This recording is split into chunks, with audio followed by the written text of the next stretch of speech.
Excellencies, heads of state, ministers, government representatives, spokespersons of national parliaments, most distinguished guests and colleagues. Welcome to a very special event today, and it has a unique feature, the quality stamp, which we don't meet that often. And one of the quality features is that it's not just a big crowd of people who have come to listen to some endless, sometimes not so useful talks, but it's a very high number of very high-level officials and also representatives of famous women leaders of all over the world. It's not a topic where you just listen, you go home and you forget, but it's a topic which is physically and socially integrated in everyday life, in everything we do, and it's very often ignored or comfortably forgotten. It's also the quality aspect, which is the nature of this event, which is a way of how we are going to arrange it, how we are going to have it. And it is, we are meeting to share the experiences, to listen to the experiences and life stories, to learn from the most inspiring role models of Europe and the world. I would like, on behalf of all of us, to thank the initiators of a great event. I hope that Community of Democracies will follow this example and it will become a tradition. But women leaders, empowered, educated, and engaged women leaders is really something which has today a symbolic, historic meaning. And I would like to thank the two heads of state, President of the Republic of Lithuania, Dalia Grybauskaitė, and President of Finland, Tarja Halonen, for the good day, the most exciting, inspiring day today. And I would like to give the floor to the Presidents for the opening.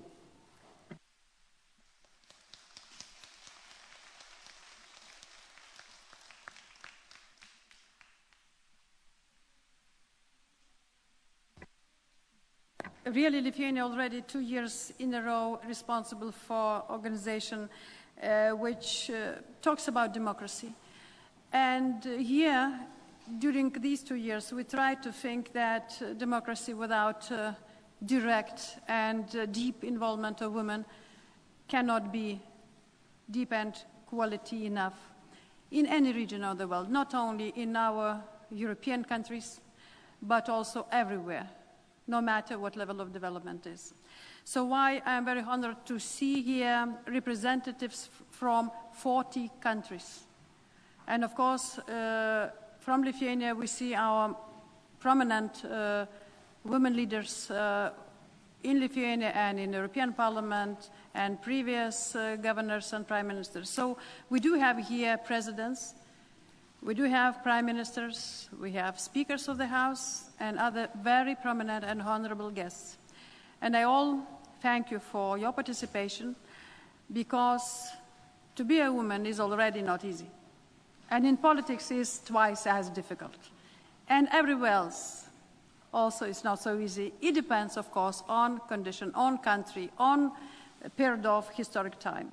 But anyway, so I welcome you in Vilnius, and we tried to arrange the weather, which everybody promised to be rainy, but still is not yet. And our name, I just remind of Lithuanian name in Lithuanian, starts from word rain. Lietus, it's rain. So usually it is rain, but now it's not rain, and I think it's a very good feature for our meeting. So the name of the conference which we meeting, it's Women Enhancing Democracy, Best Practices.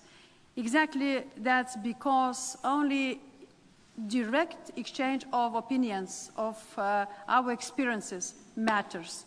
You can write theoretical, very good laws, but how to implement them depends very much on direct context, direct understanding, and implementation practice. So why this high-level meeting is not only high because so many inspiring women political leaders, members of councils of world women leaders are present, but because all of us here, political activists, members of NGOs, university academics, business owners, artists, and visionaries are high-level experts in all our fields. Your tremendous experience, described in the good practice forums, is already working and strongly believe that it can be applicable in other places and for other cases. This forum is a meeting point for us, women leaders from different backgrounds, with different experiences, but with the same aim to witness that a democratic, active, and creative leader can make a difference even in the most adverse circumstances. And we here have a lot of members from a lot of difficult regions where life is not easy.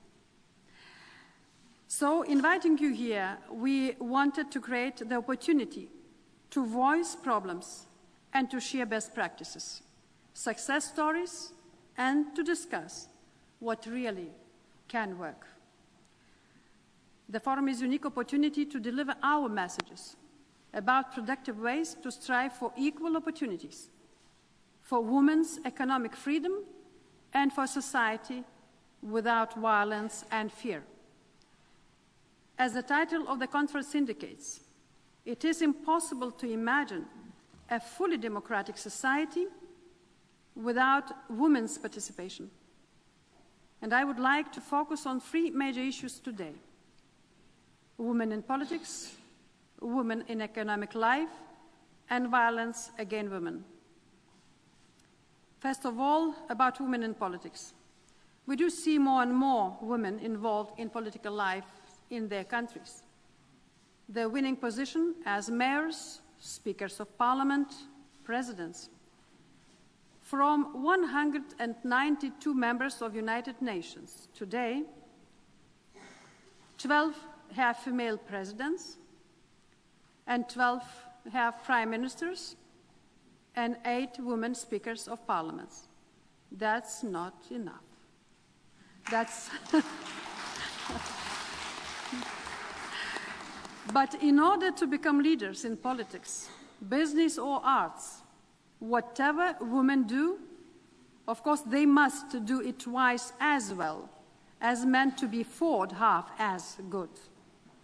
Yet, these perceptions even more motivate women to reach new heights. The more obstacles, the better we are. The best laws and codes can be passed, but there are places where the rule of law is in place only de jure.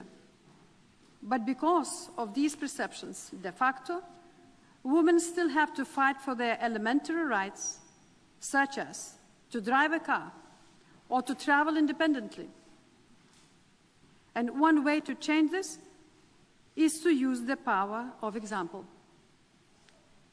A few months ago, women went to the streets for more democracy in Egypt and other uprising countries.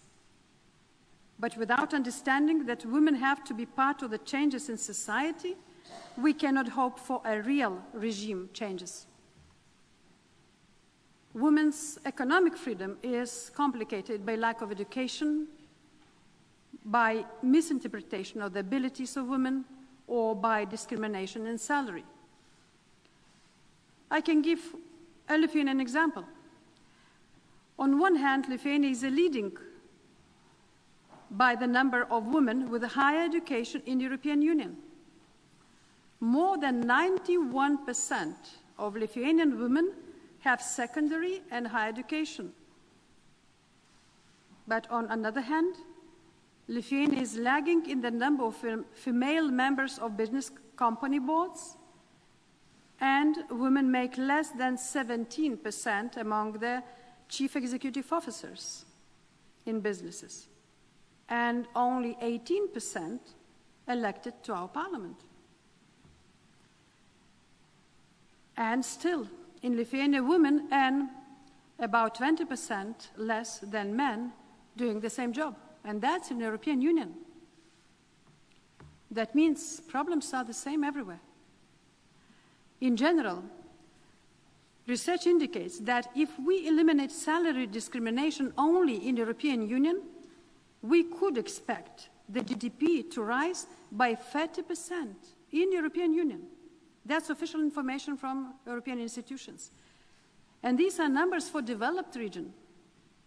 We can just imagine what could be the growth of the economy in the societies of emerging economies and democracies, and especially now in uprising regions, if women can and will be involved in businesses and are paid more or less equally. Third problem, violence against women is one of the most widespread violations of human rights across the world. Again, across the regions, no matter what level of development is. It can include physical, sexual, psychological, and economic abuse. It cuts across boundaries of age, race, culture, wealth, and geography. All this creates the atmosphere of fear in society. To build a democracy, we need lots of different ties within society, different kinds of relations among citizens. But what we definitely don't need is a fear.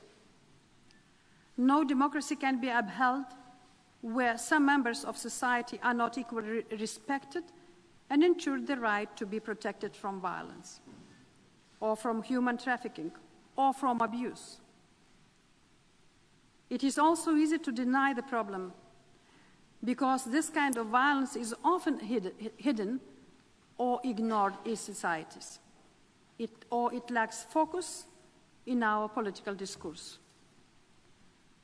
Violence against women takes place at home, on streets, in schools, the workplace, in peaceful times, and especially during the conflicts.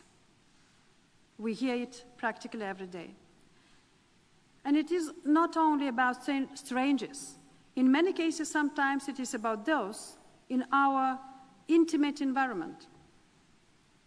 It took Lithuania 20 years to pass a law on violence in the family environment, and I congratulate women, parliament members from Lithuania who battled for it. We have accomplished this with the positive models and assistance of our neighbors. That's why I strongly encourage you to share your experiences between yourself, not only to name the problem and raise the questions, but to try to find the answers together and to help each other. I believe that in the majority of cases, it is much easier to adopt the existing practices instead of reinventing the wheel. And I'm sure that it would be much easier to tackle the problems mentioned above if we, women, take more responsibility in politics, in policy making, and in policy implementation. Don't be afraid. Everything is possible, just take it. This forum is open for sharing success stories and best examples for your experiences. I hope we can forward our good practices to the people watching us today online now, and we can disseminate our message around the world. Why I wish you and us all a fruitful discussion, an exchange of robust ideas, and many valuable lessons to be learned. Thank you for coming.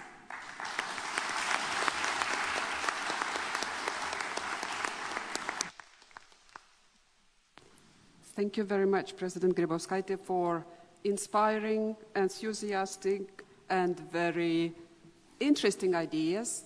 And now I would like to ask President of Finland, Tarja Halonen, for the word. Thank you very much. Thanks first for you, Darja, and then everybody of you who have come here, because the meeting is nothing without those who are coming there. But thanks very much also for the Lithuanian hostesses that what all kind of things they have prepared for us. So once again, applause is for them. So I'm very happy also to be in the meeting. This is also the meeting of and organized by the two organizations. So many of you are also attending to the meeting of the democratic community of the democratic states.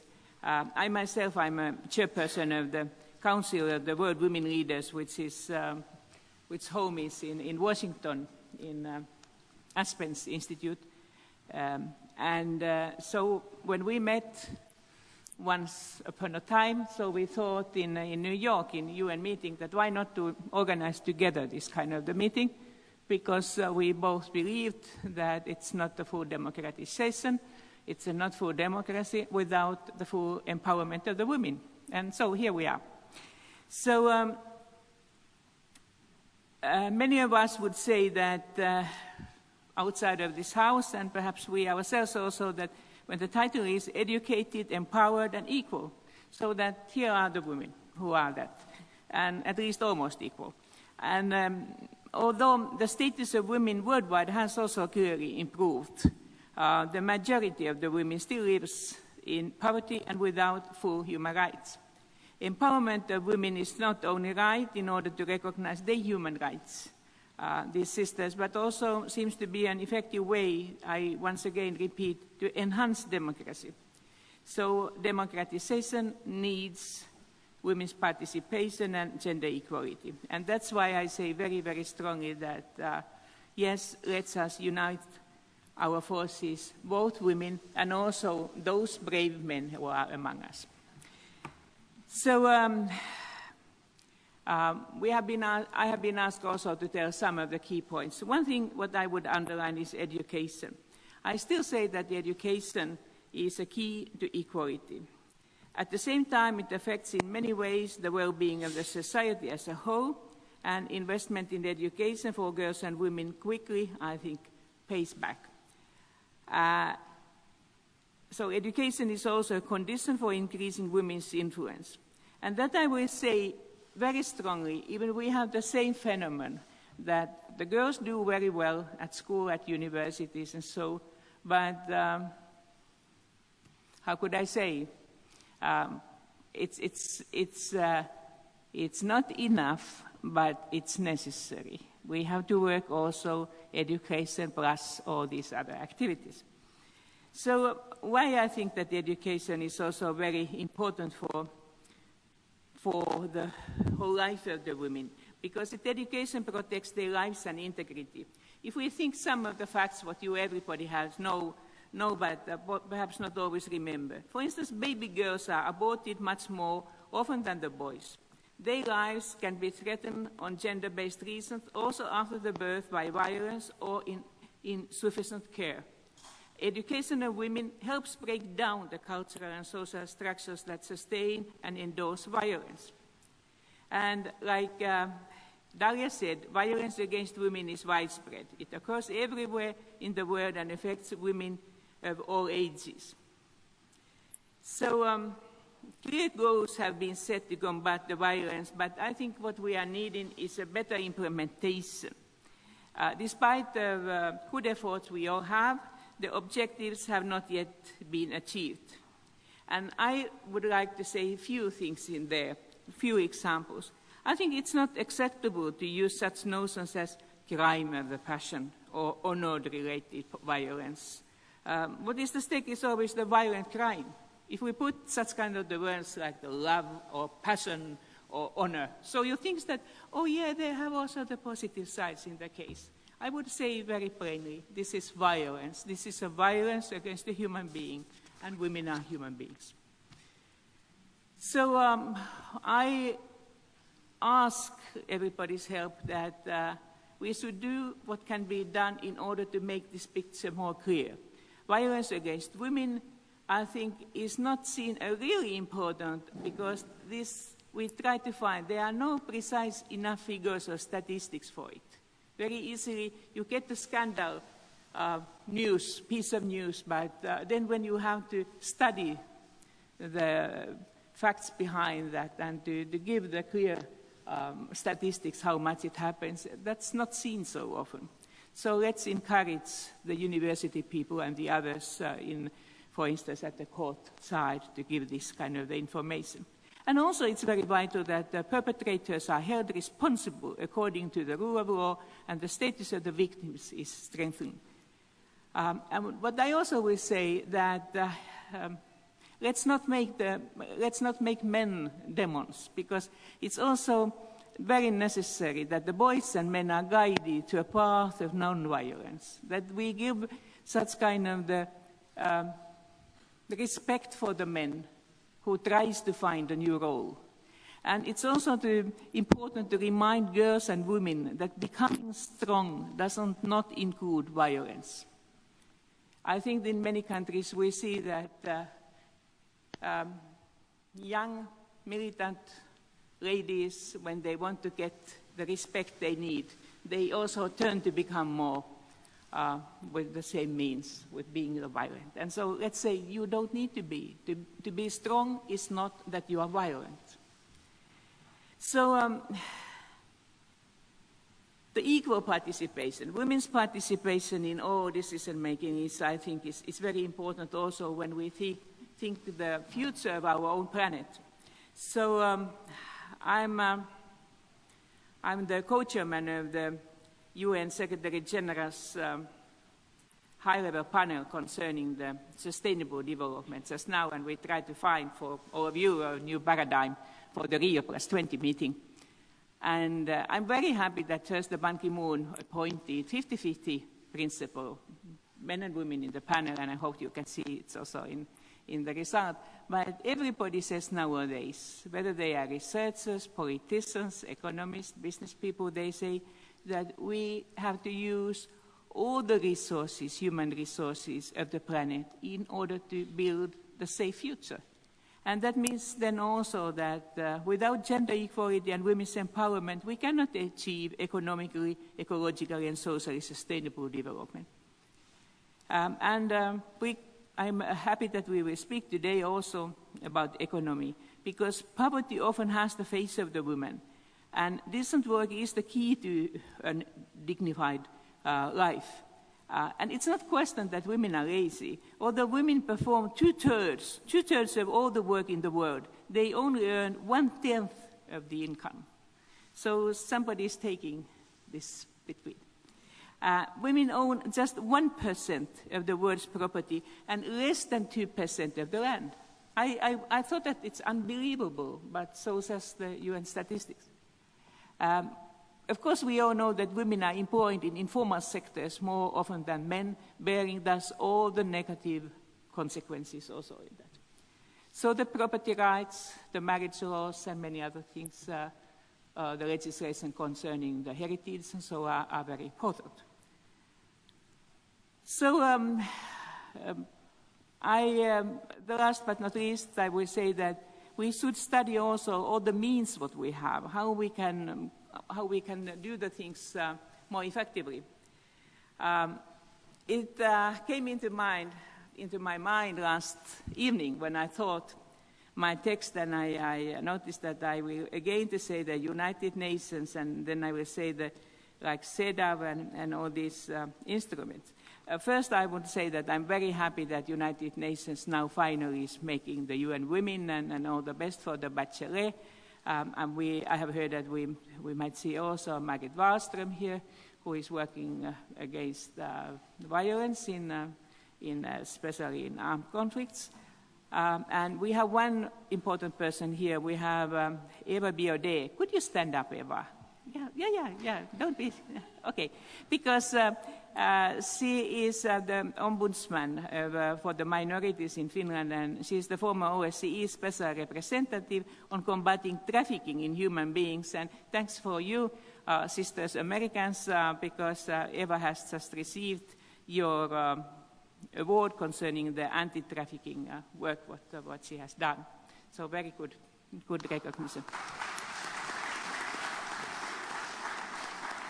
So we should think really that how to use all these means. We have a lot of these means, and I take one example to you to encourage. everybody can see this is not a piece of news that I'm been already 40 years into politics. I remember in 1989, when it was the conference in Vienna, in Austria, of the setup, and we thought what to tell from our country. And then finally, after all the hesitation, we took an item concerning family violence or the gender-based violence. And I remember how I was excited to tell that we have this kind of the bad thing in Finland, like a family violence. And I don't mention the names of some much bigger countries who came and said, oh, so bad in your country, how you can stand this? And when I came home, they said, was it quite necessary to tell such kind of things there abroad? Now we all say that. We know that what I tried to say with my shaky voice, that I think that the family violence is in every country of the world, but we think that it's enough now. And so this is the thing very often. When we try to explain how the things are in our countries, in international conferences, they say, these are the things we speak at home. And this is more or less also the same in our own societies. Is it okay to speak in these kind of issues? And we should say that, yes, in that sense, private is public. But let's also think that the victims don't need to be just as models. But we all together, we can make the discussion possible. So once again, thank you very much, and I'm ready to answer also on my side, but I will have 2 years also to listen of your best practices. Thank you very much.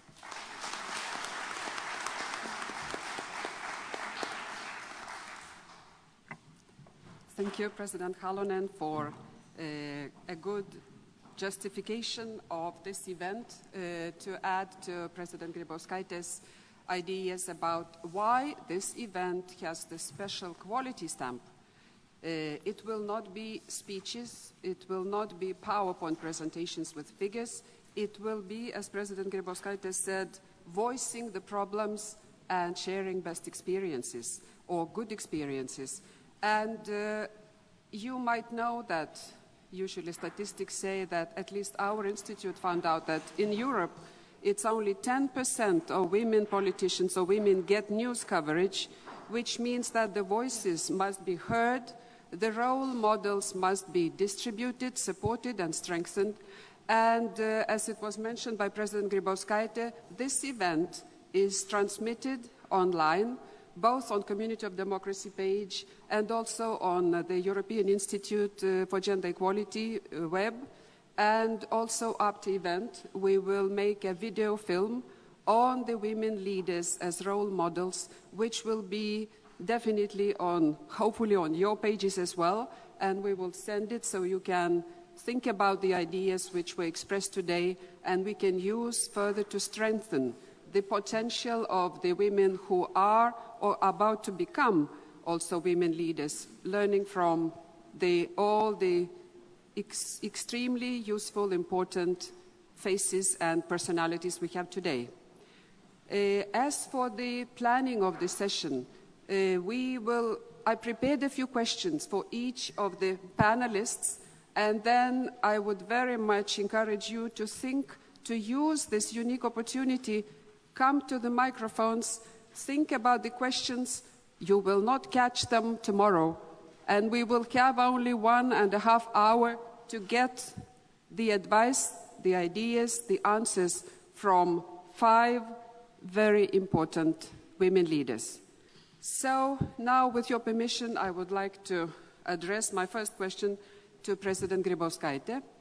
And I remember we were talking very much in 2009. President Grybauskaitė won a very great victory in the presidential elections, and she became the first woman head of state of the Republic of Lithuania. I would like to share with us your strategy of success. Did it highlight the fact that you are a woman, or was it toned down that you are a woman? What tips or strategies would you recommend to other women running for such positions in the world?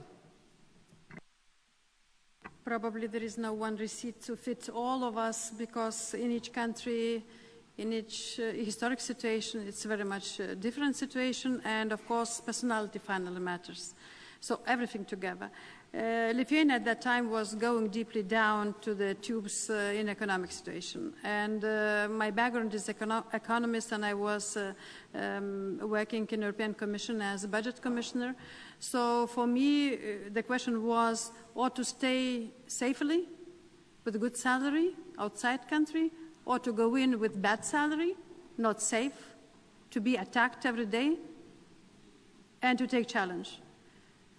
And that's, again, up to personality. We try to be safe, or we go out from safety, any kind of safety. I mean safety financial, safety public, safety privately, out of shadow, and to take responsibility. And that's the choice.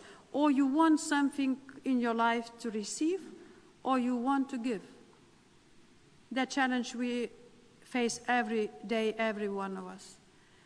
And my decision was very simple. There was no strategy. There was only will to take responsibility during the crisis. That's it. That's all strategy. And people believed it, and they took me.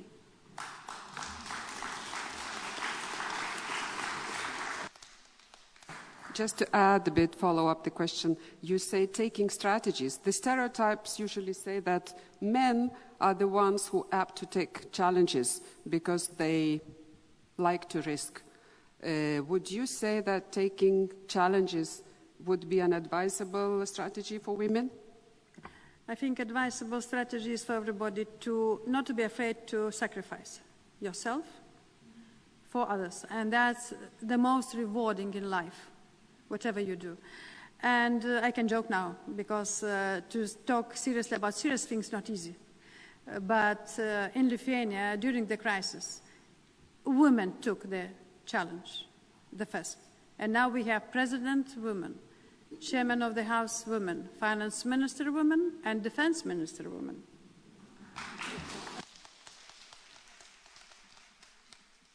And one more question. When you go on the streets in Vilnius or in Lithuania, you hear people saying, "This is my president. I know she will take the right decision." And I tell you, I heard it from many people. So my question would be, have you ever vetoed any laws so far because they might have had a negative impact on women or men?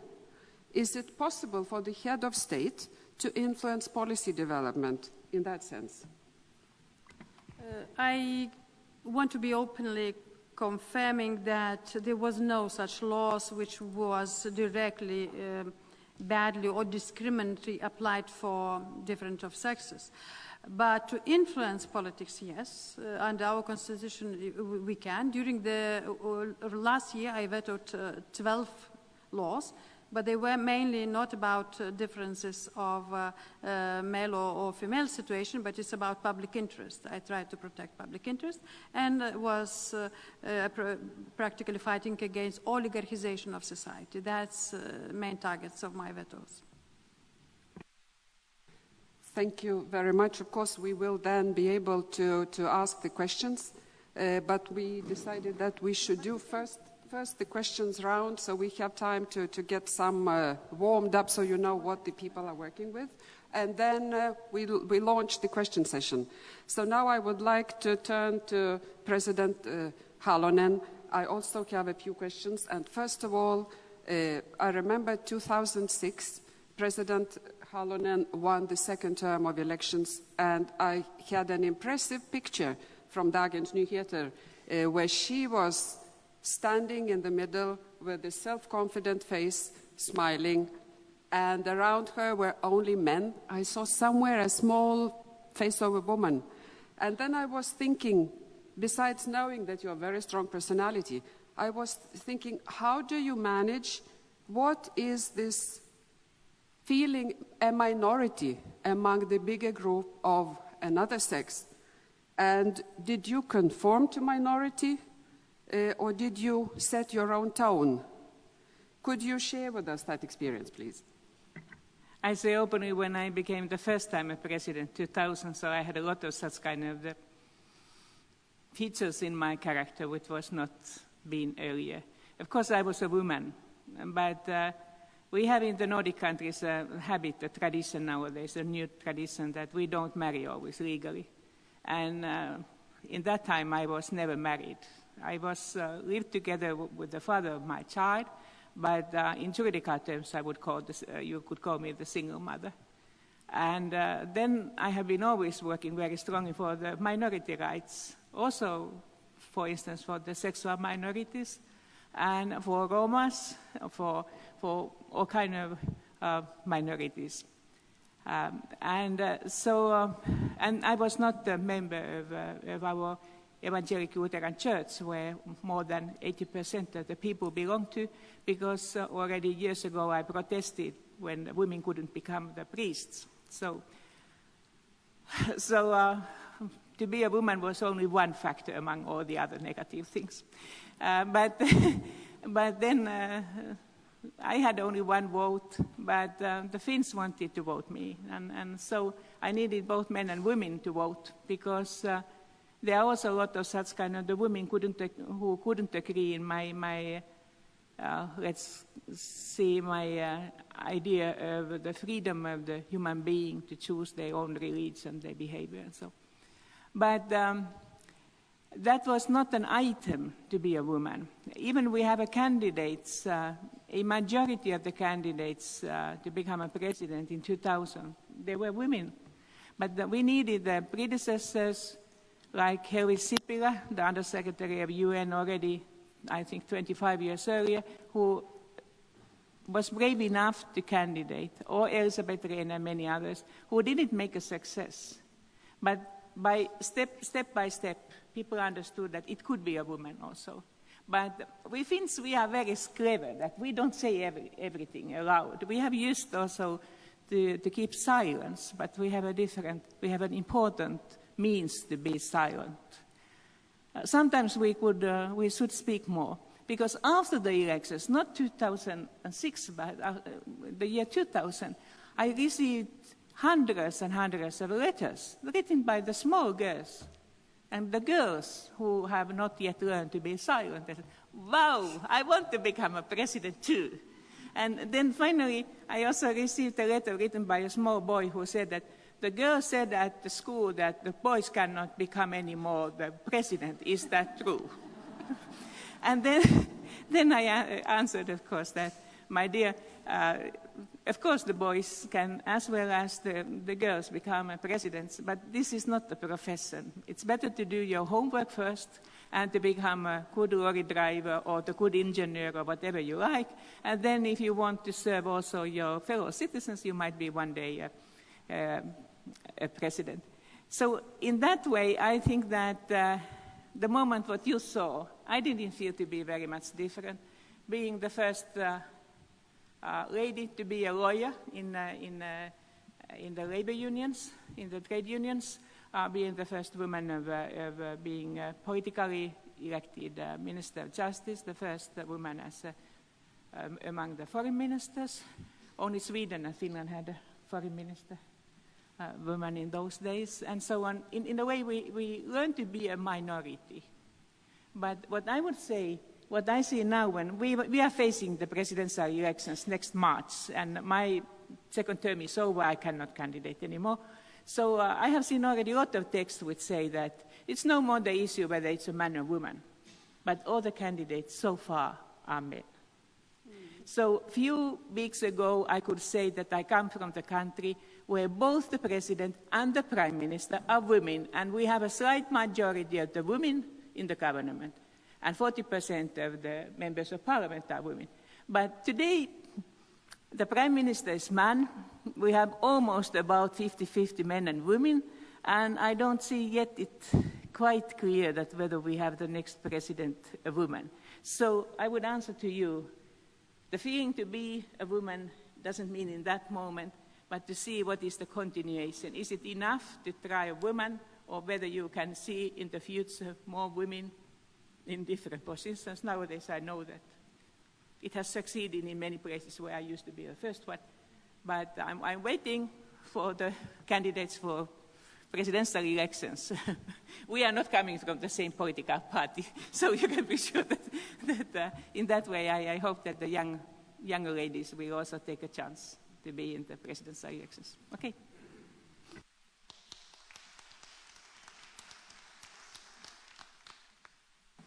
I think we will really be able to use some of the things, and about how you won the voting of the women for a woman also is an important issue, but we leave that for the future. Now I would like to turn to Melan Ferver, who is Ambassador at Large for Global Women's Issue at US State Department. And she's also one of the women who have long experience working in politics, with politics, and also being in the part of designing the work and the political area.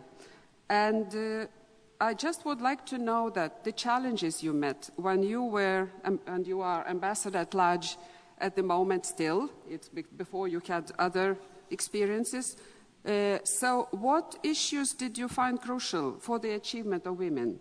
And do you feel that it is possible to gain consensus among the world leaders for sustainable improvement in terms of equality between women and men?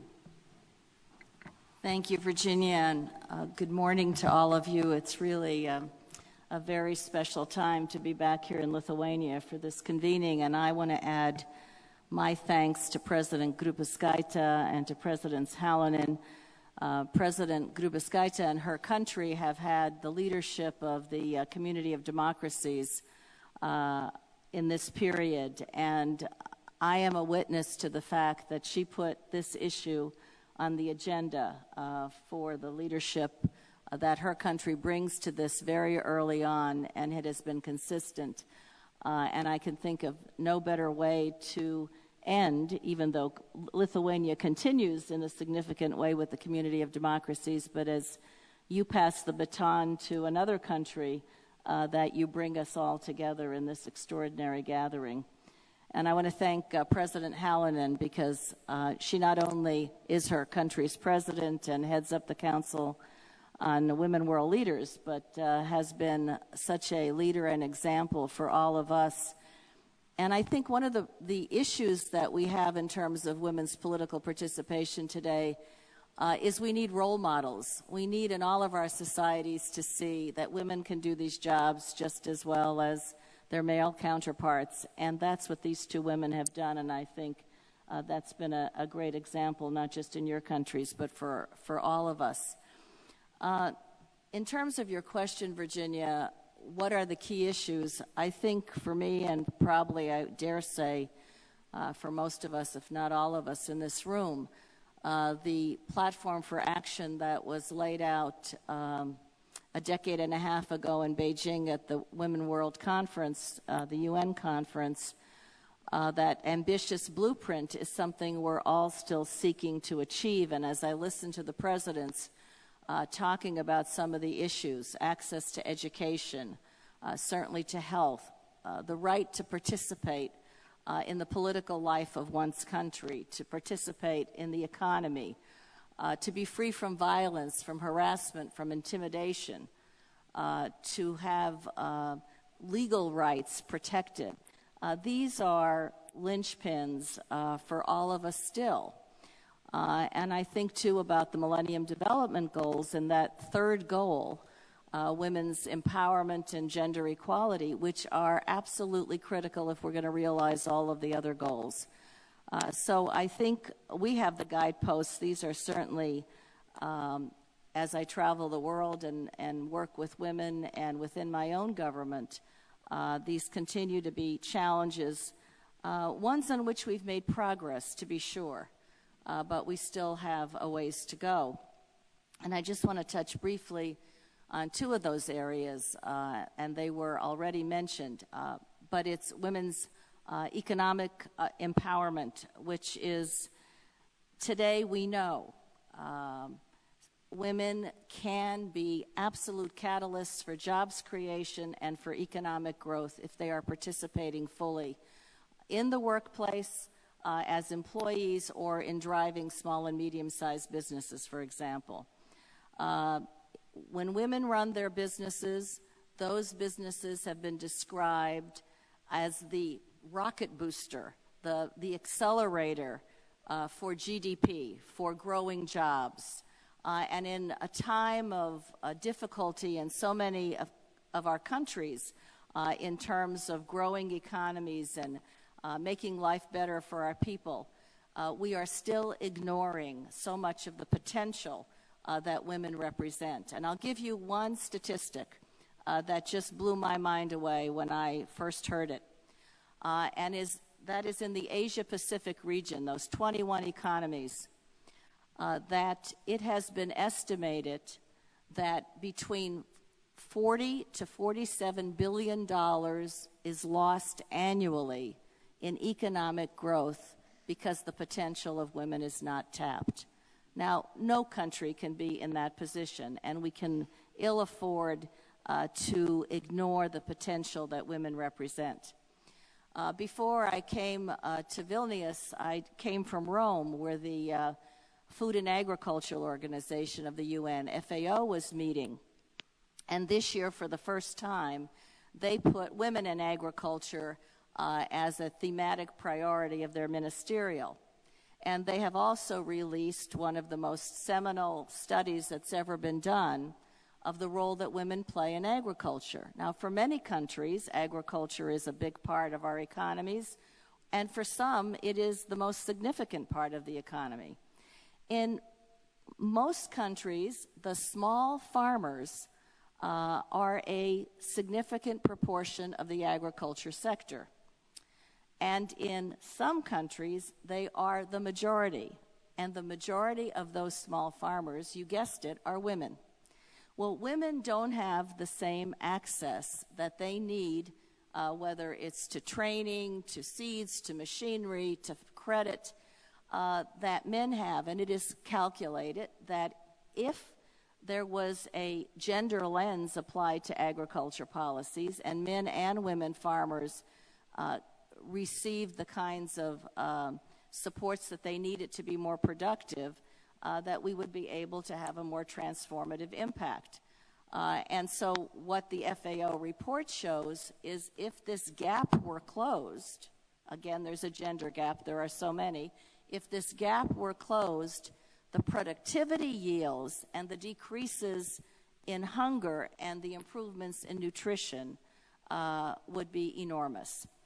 So I think in this whole area of women's economic empowerment, we have to understand it as smart economics, what the World Bank says, that if we ensure gender equality, we are also ensuring smart economic policy, which is something I don't think we talk about enough as we have all of these economic decisions and discussions happening around the world.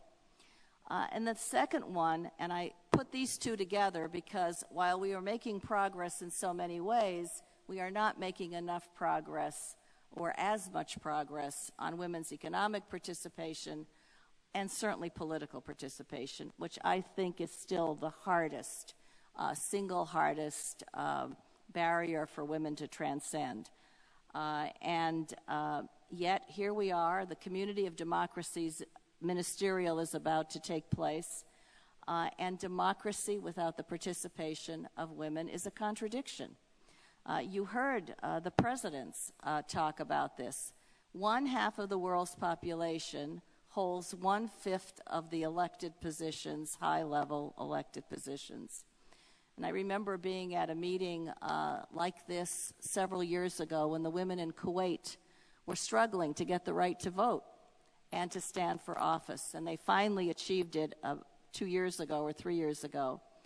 And one of the women leaders, she couldn't be called a minister because she wasn't allowed to hold the position, but yet she was basically running the ministry. And she said, we're tired of a skim milk democracy. We want a full cream democracy.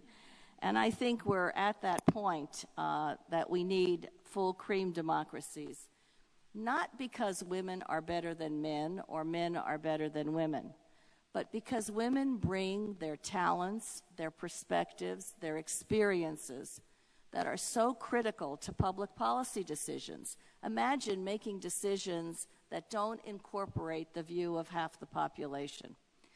Or never having issues get to the table because women aren't at the table to bring those issues to the table. So I think really we have to focus more on women's political participation in terms of elective office, and also with the anniversary of 1325, I know President Hallinan has done so much on this issue. Women in post-conflict societies, and we've got Seema Samar here from Afghanistan, so much to bring to the table in terms of peace negotiations, peace building, post-reconstruction, sustainable end to the conflict. Without women at the table, any chance for peace is going to be subverted. And the women in Afghanistan right now are struggling to be a part of a process in the transition where they have a voice, and that voice is not silenced. And we have to change this debate from being a favor to women. You know, it's looked at as, well, so we'll put them at the table. It's a favor to women. No. It's about the outcome of a peace process. If that peace is to be sustained, it won't be sustained if the women are marginalized. So we have to understand that women are essential to the outcome. And that is true now in what's happening in Tunisia and Egypt. And we have Huda Bodran here from Egypt. Another time of transition, a post-revolutionary period. What is going to happen to the future of that country if women are not at the table? So this whole issue of women's political participation, I think, is so important. And then you had asked, can we create a consensus, Virginia? And I think we are increasingly creating that consensus because we have a volume of data and information and evidence and research today, the likes of which we have never had, that shows no country can get ahead if it puts half of its people behind. If one invests in women, poverty is reduced. If one invests in women, country's prosperity is enhanced. In fact, there's a correlation between more women in political decision-making and decreases in corruption. So the consensus today has got to come from our stopping to work in an evidence-free zone and to listen to the evidence and absorb the evidence in ways that will bring us the kinds of outcomes that will make a difference. And this is the converse of this is true as well. For example, the Arab Development Report from a few years ago showed that many of the countries in that part of the world are not as competitive, not as prosperous, with greater poverty because women have the lowest political participation rates and the lowest economic participation rates. So we have to speak the language of evidence, and I think increasingly that will bring us to a consensus where everybody feels like they're a part of this, men and women. And lastly, I would just say in answer to the question that this is about men and women. This is not just a women's issue. And I'm glad there are at least a few men in this room because women and men together will bring us the kind of outcomes we want to see in our countries and our world. But this isn't the nice thing to do, it's the necessary thing to do. It is the right thing to do, but it's also the smart thing to do. And I think this is about what we're discussing benefits everybody. It uniquely benefits women and girls, but it benefits everybody, and that's the point we have to make to achieve consensus.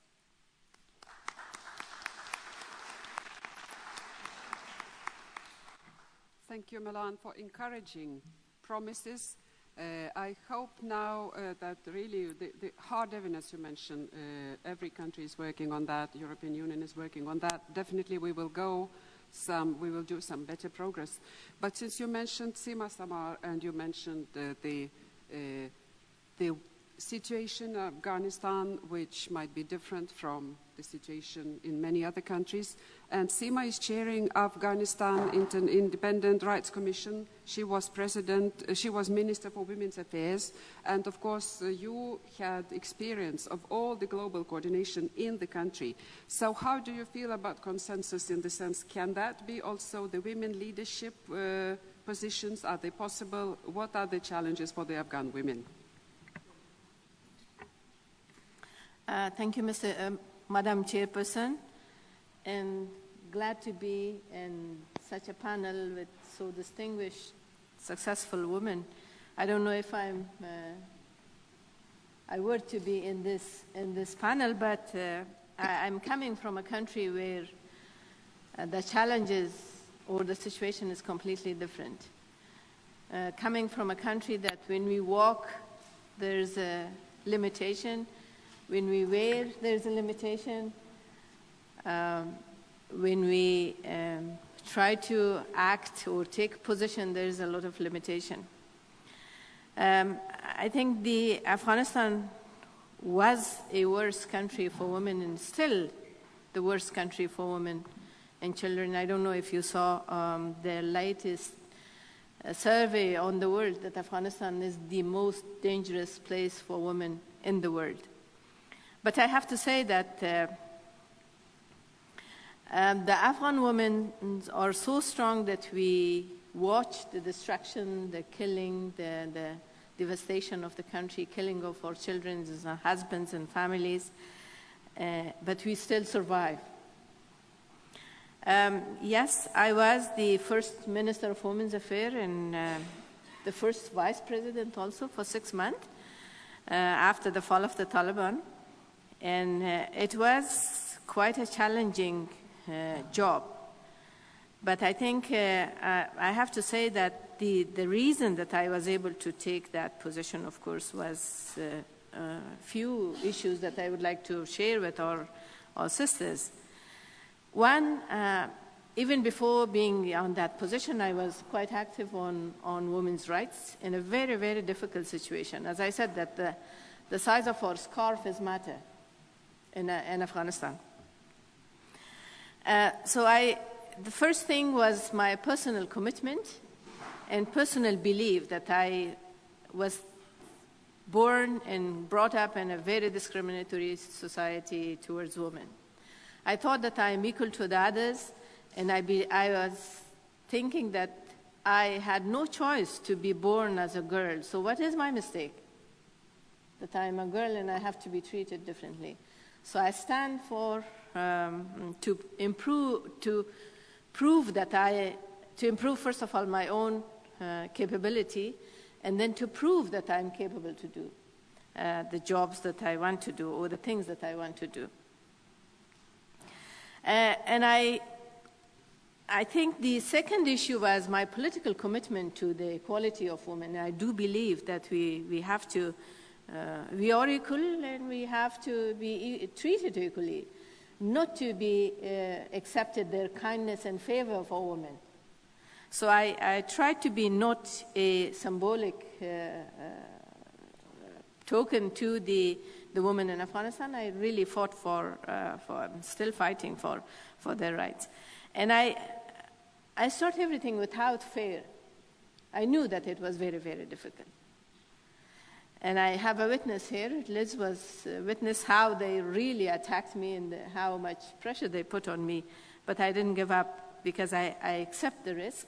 And I said I'll take the risk in order to facilitate the next generation in this country and the women that we are capable to do the work. The third issue, I think, is the education that was mentioned by both of the president. The education really changed the life of everyone, particularly the life of women. Because with education, you know your rights and you stand for that, and you believe that you are equal. But otherwise, in Afghanistan, where the women, the majority of women doesn't have education, they think that if they're beaten up by their husband, if they are sold by the father when they are only 10-year-old or 12-year-old, then it's their job. They're born for that. So it is education which make them empowered, and they do know that they cannot really easily sell even a girl child at 12 if she's going to school. The other issue I believe is that the whole thing is difficult in countries like Afghanistan, but it is not impossible. It does require self-confidence and determination that we should do and we could do. And of course the consistency is important, because we should not really do something when we are in a position, and then if you are not in that position, then we stop because we are not in that position and this is not our responsibility. So that was the reasons that I really stand, and I keep standing. And it's a lot of attack by extremists on me because I have short hair, I don't wear proper scarf, and all those issues, but things which is not existing in these countries. Although in Afghanistan we have equal pay, and we had it from the beginning when the woman came to the positions, or to be a teacher or to be a doctor. We have equal pay in Afghanistan. With all the bad things, we have some good things in the country, but we have to be in position in order to use that possibility. So I think that the last issue that I would like to mention was the solidarity of the other women's group. That was helpful to us, because we should not be afraid to raise our voice. Even if we have an ugly voice, we have to raise our voice. That is what we are. And we keep that, our voice raised against the discrimination, against the inequality, and against what we believe. So that is important. And of course, we cannot really change the situation unless women are in that position to be able to change, to bring some changes. Unfortunately, we do have some women who are more, they are educated, but they try to tell to the women that, please be quiet because it's Sharia issue and it's religion, it's tradition, and we have to be a good woman. I think we should not be always a good woman. Good women in terms of if we keep quiet, if we bear all the discrimination, then we are good women.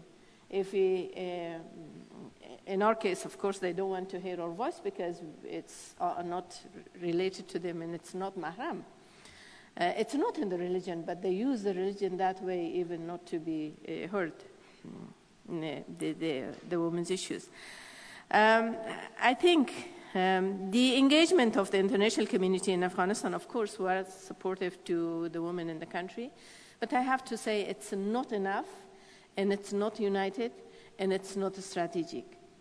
Because, yes, for example, the Resolution 1325, for the moment since beginning of 2010, our president and all the people in the government trying to find solution and have negotiation with Taliban. But they do not believe or they do not implement the 1325. We have a High Peace Council that 69 people are sitting in that council. 9 of them are women. And they really try to choose the good women, not to raise their voice. But still, we are happy with their presence, physical presence within that High Peace Council. So they always complain that they are not involved on the decision making, and they are not taken to Pakistan for negotiation. They were not taken to any other country. They were in Turkey, but they were not part of the delegation to see the high official level in Turkey. So they were not in the media. Maybe they sent them to go and do some shopping, but not being in the decision-making session. So I think that we still need a lot of solidarity and support by the international community. And of course, the implementation of different resolutions and conventions in Afghanistan is really important, that we would like our sisters everywhere to still support us and particularly focus on education on women in every level, because the primary education is not enough. Thank you.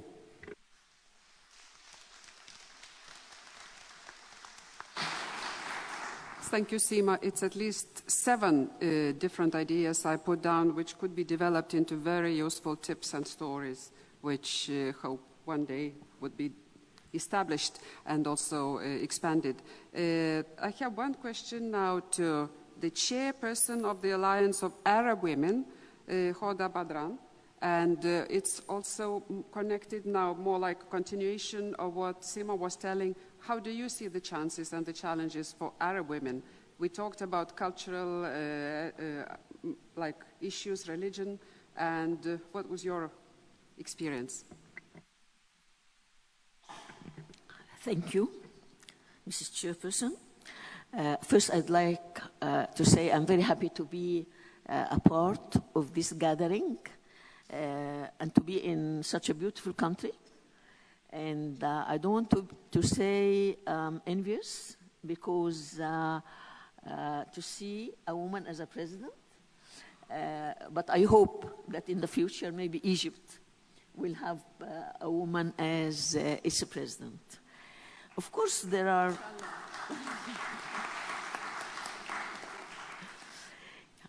the Egyptian women, if I go historically, Egypt was so civilized historically, and we had queens and ministers when maybe the rest of the world didn't have that. Then usually things go up and goes down, and the Egyptian women did not continue as strong, as powerful as they used to be. Until I think it's Beijing, 1995. When we went to the conference, and we were a bit ashamed that we were not, as usual, at the front, particularly in relation to the whole Arab region, because Egypt used to be in the front. And several good steps used to take place. In particular, a machinery for women was established. And certain legislations were undertaken, which were, I wouldn't say they were just for the sake of women, but they were in the sake of children, for the sake of the whole family. And women's NGOs also, they were activated, and fortunately also, there was some support and some solidarity from outside Egypt. And I think it was the Arab Human Development Report when it came up. And one of the deficiencies that it said that the Egyptian women are one of the problems that Egypt and some other Arab countries are not going ahead was a few factors. Among them was women were not taking really their adequate place, and there was no enough equality in the region. And there were quite some assistance from outside also. And that time, NGOs flourished, particularly in the 80s, and went on. And then came the revolution. And this conference is about democracy. When people went out to demonstrate in the streets and in the squares all over Egypt, the demands were freedom, social equality, and democracy, and dignity. Everybody went asking for this. Men, women, different ages, these were the theme and the demands that everybody asked for. And not just in the Tahrir Square, because Tahrir Square is now very famous, like Hyde Park, but in all squares in Egypt, people went out. The revolution started with the youth, but all citizens from the two sexes, from all ages, from every citizen felt that it is their revolution. And girls and women were shoulder to shoulder in the squares and on the streets, and they even slept in the squares, no sexual harassment, nothing. A very civilized revolution happened in Egypt. Beyond the revolution, I think women thought that once they have been freed from the corrupt system, they will really be freed from discrimination, from all kinds of discrimination.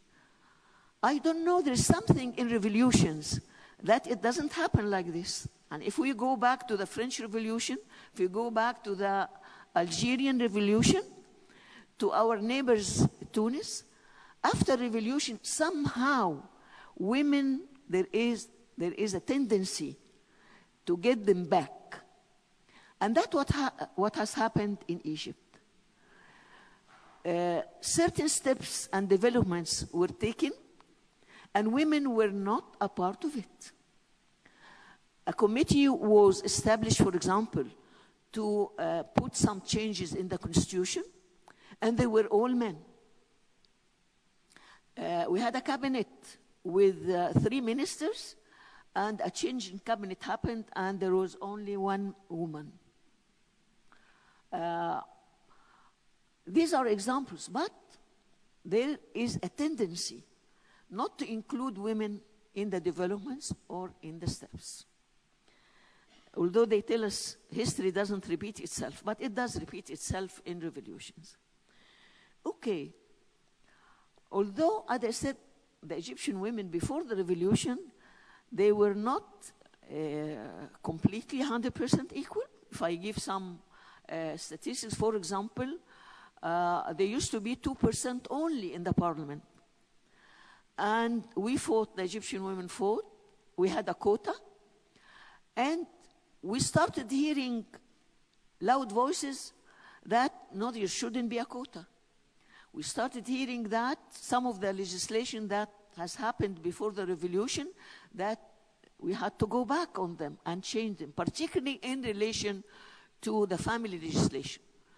Although, even before the revolution, our family legislation was not perfect, and we were trying hard to change some items on it.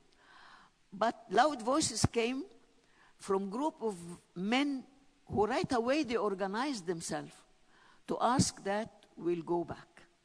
Of course, there are several factors that contributed to that.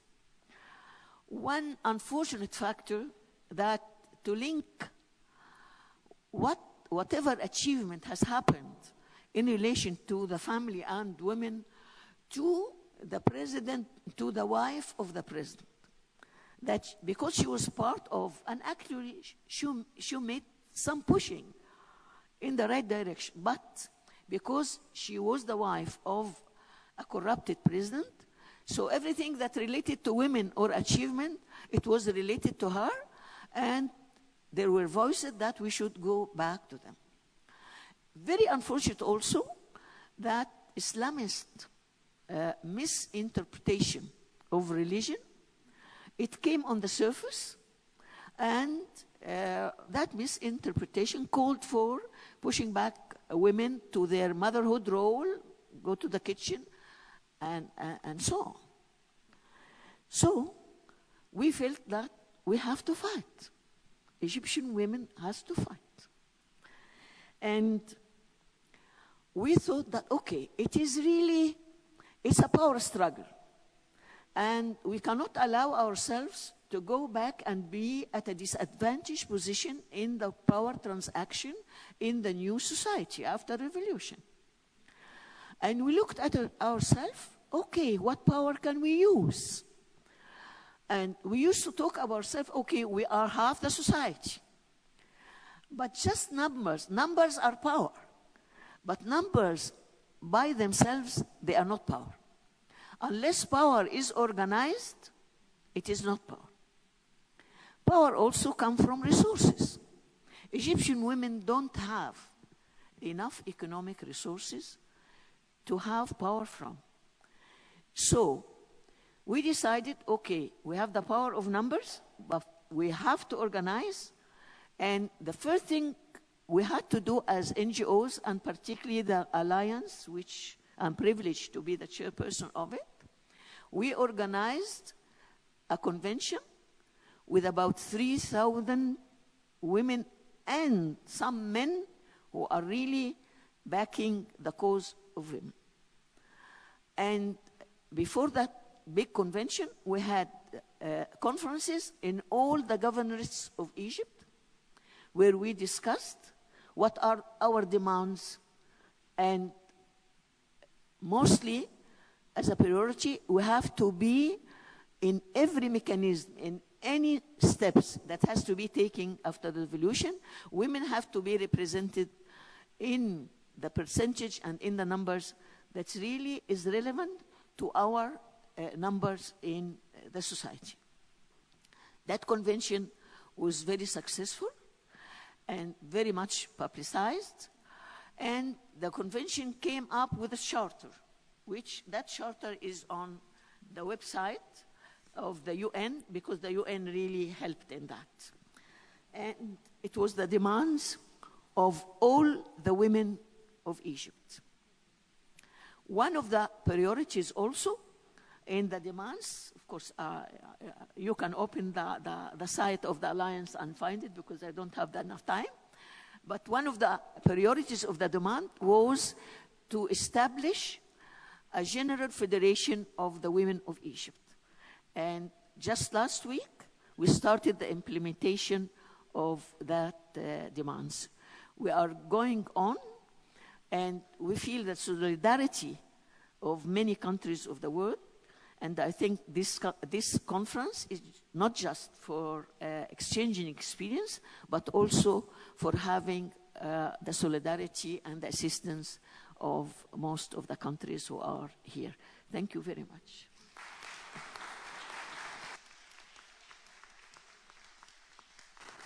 Thank you for something which is lifetime experience, and it really is very different to hear about the situation and also how you are trying and putting efforts and also organizing. And now I would like to turn to the last panelist, who is more or less representing hard evidence, as we were talking. So we have a director from the World Economic Forum, Sadia Zahidi, and she's working with a very interesting, useful, and necessary tool for all of us, that is with the gender gap reports.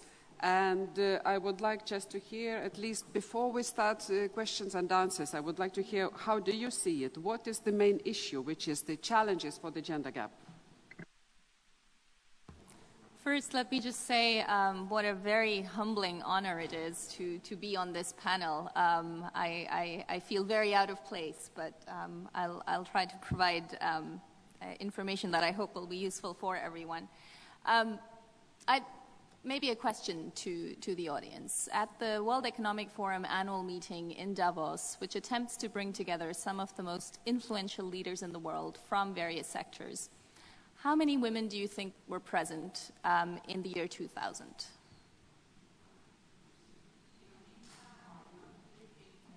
%9. And so we really felt there is something more that we can do to try to ensure that more women are present at that meeting. So by the year 2005, so 5 years later, we managed to get to 15%. And since then, we've been struggling. 15, 16, 17, back to 15, because that's simply what the top of the pyramid of leadership looks like. If we look at women heads of state, if we look at women in the highest level positions in NGOs, women at the top of academia, women at the top of business, that's simply where we are in terms of global statistics. And so our challenge was, what can we do, working with this group of very influential people, both women and men, to try to correct this gender gap so that we're not in this position 10 years from now, 20 years from now, and that we are closing the gender gap. So the first thing we wanted to do was let's try to measure the size of the problem. If we can bring clear, objective, hard facts to this issue, maybe we can try to drive this forward. And so we created what we call our Global Gender Gap Reports. And over the last 5 years, they've been providing comprehensive information on over 134 countries to try to assess the size of that gap. Now, the first thing we wanted to do is let's disconnect this from the level of development or level of income of a country. So whether it's a rich country or a poor country, how equitably are they distributing those resources between women and men? When we look at that global stats, here's what we find. In terms of the health gap, 96% of that gap has been closed. Education gap, 93% of that gap has been closed. Only 60% of the economic participation gap and only 17% of the political participation gap has been closed across the world. So essentially what we're seeing is that women are starting to be as healthy and as educated as men, and yet that educated and healthy women are not being channeled into the economy and certainly are nowhere to be found in political decision-making processes. So when we try to rank the countries according to how well they're doing, the #1 country in the world this year is Iceland. And yet Iceland has closed only 83% of its gender gap. So even the highest ranking country in the world has some way to go before reaching parity.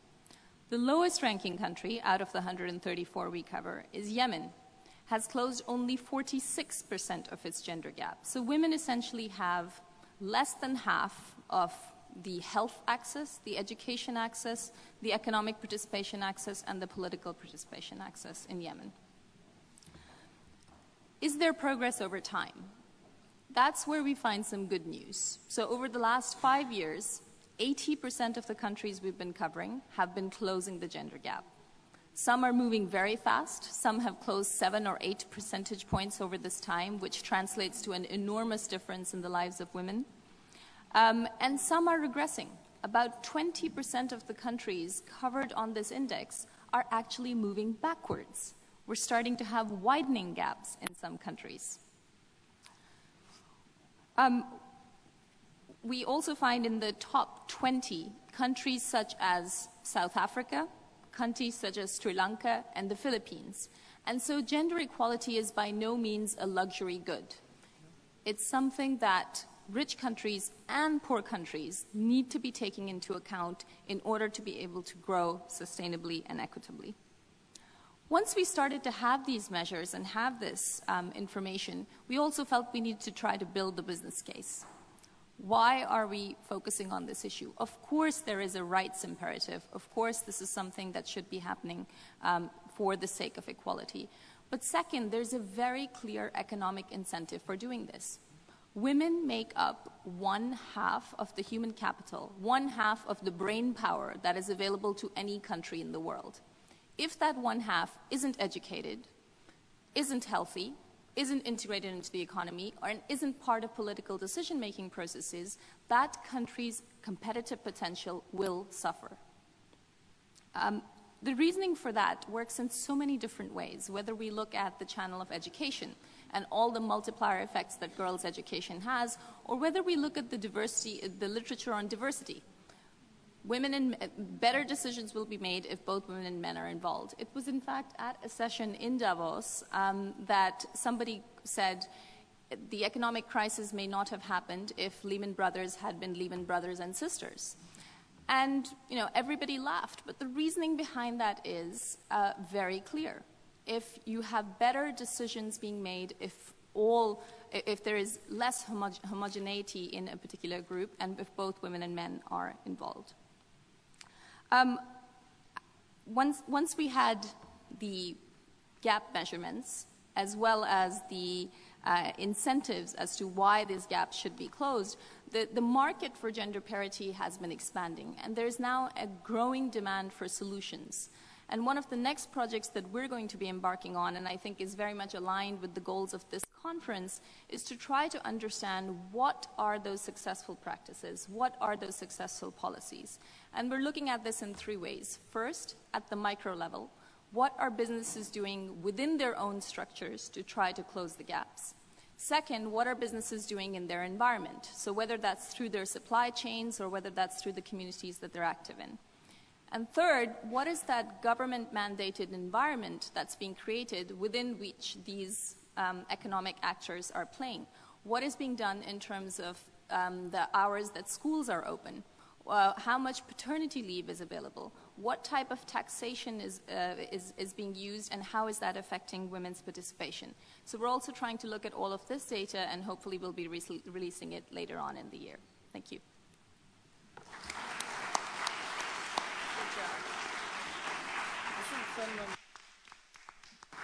Thank you very much. Now we have possibility for one question. Unfortunately, we are delaying the coffee break, and then there will be next session, next panel. But just for you to know that President Grybauskaitė has bilateral meetings. She will be out for this after the session, back during lunch, and also before the end of the conference. So you will have a chance to approach and ask. President Halonen promised. You said you will be able to be here, and also the rest of the panelists. Of course, you will be able to ask more questions. So now, please, you have the right to. I'm coming from Azerbaijan, the country which has women who own biggest businesses in the country. They are leaders in banking sector, almost half of the private banks owned by women, and communication sector. They own one of the 3G monopolists in the country, one of the communication companies that holds monopoly on 3G services, and biggest holdings in the country. I'm a journalist who investigates power and property issues, corruption issues, and I did several investigations, one of them published less than a week ago, showing that these women, in fact it's 3 women in the country, they all happen to be members of the President Aliyev's family, immediate members, wife, the First Lady, and her daughters. So is this a success story that would be part of the success story statistics Ms. Zaidi was speaking about? And I would like to hear presidents elaborating on these issues. Would it be a case you would present as a success story? Thank you. I think it would be very necessary to speak a different kind of the cultures, because what I noticed is that, for instance, in Asia, quite frequently, women can have a very leading position if they are daughters or widows of the important men. It has been also a driving force in some countries quite well. These women have had a good education, they have tried to change the politics, and speaking quite precisely, for instance, I think that the wife of the President Mubarak was very strongly for the women's rights. The other way around is that whether these ladies are strong as a woman, like you asked, or are they representatives of the families? Just one remark for your information. We just proved that they own this business thanks to the illegal privatization and protectionism. And so I think it's a bigger issue in that way also, whether it's legal or illegal. But in Europe or especially in Nordic countries, we consider it more that if you are candidating to become a president, of course you might have a spouse, like I have, but that's another issue. We are not so much as families. But we are very strict what's coming to my own property or the property of the family. We have to give announcement beforehand what we own, which is our property, and we have to do it yearly. We have to tell how much we have become richer or poorer during our job. And this is part of the transparency. But it's not only the presidents or the ministers or the members of the parliament or the local governors or whatever it is. It's an issue of the transparency. And in that way, I mean, it can have a legal business with the families, with the family structure, or it can be also the system where it's not legal. And that's why we need a transparency, and that's why we need also the media. And in that way, I will answer to you that it's important to have a transparency so that we know how it's possible. I mean, I don't make a clear judicial comments on that. I'm a former lawyer. But I will say only that transparency concerning persons, families, their ownership before the political career, during the political career, after the political career, are very, very important, that people can say that what's the case. And that's why we say that we are not saints, for instance, in the Nordic countries. I call them sometimes Nordic sisters. But when we get out to know that somebody has become quite quickly rich, we don't call him or her to be smart. Just a little bit adding, of course, we cannot commit concrete example of concrete country because it's only your interpretation, but answering generally. Of course, the rule of law applies to everybody. The quality of democracy and society bases on the rule of law to everybody, no matter what sex you are. That's the answer.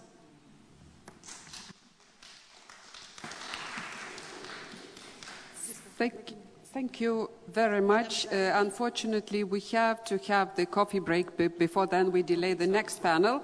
So I would like once again to thank President Grybauskaitė, President Halonen for opening this event, for giving us a big chance to start a really interesting day today. And I also thank the panelists for contribution. I hope you will have chance to discuss more. And now we come back at 11:20.